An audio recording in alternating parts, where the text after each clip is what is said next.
Esther was 85 years old, and her skin was like green olives.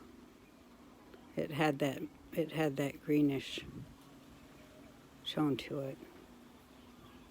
I love that greenish tone. I love all the myths about the greenish tone of the woman's skin.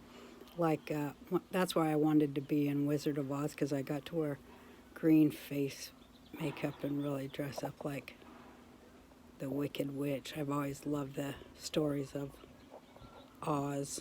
I was glad to see they remade the one because he wrote three of them and I have them all. I think there's five actually. I have all five Frank L. Baum Wizard of Oz series. I love it. And what's really incredible is that his mother-in-law was the author of Modern Feminism, Matilda Joslyn Gage. And I try to keep her books in print. I buy her books so they stay in print. It's very sad that people don't know that she connected child trafficking to the state um, over 100 and some odd years ago. She's a brilliant thinker. Her book is called Woman, Church, and State. And it blew my mind, and I've always thought along those lines since I read it. It made me understand a new way of thinking, another layer of the onion that we're told to accept as reality. But what is reality? I kind of know.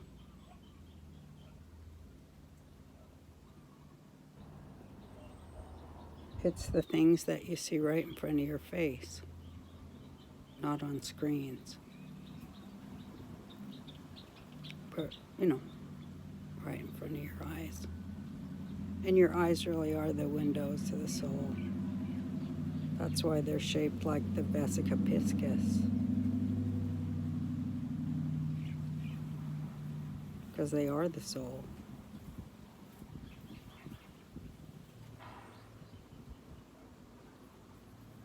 It's weird how eyes go with different shaped heads,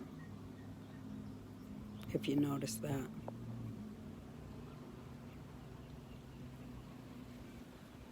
My head is weird shaped. It's triangular, like the total back of my head is completely flat as a board. I don't have like a human hump. That's what I always, when I was a little girl, I would get in trouble because I would go up and touch the back of people's heads without their consent, which is really weird to think about. Nowadays, it's like, wow, I was on a way lower level of consciousness there. Or maybe a higher one, I'm not sure what it is, but of course now I'd never go up and touch anybody's head without asking them first if I could touch the back of their head. And, they always say no, of course, and so then I don't. But since I've been famous, I was asking a lot of people if they mind if I touch the back of their head, and they said, go ahead. So I did lay my hands on them. And yeah, I know about the back of the head a lot and why my head's shaped like it is. Weird stuff to think about, but it's good to think about stuff like that. There's a whole lot of stuff people ain't thinking about, but they better start thinking about thinking. Signing off.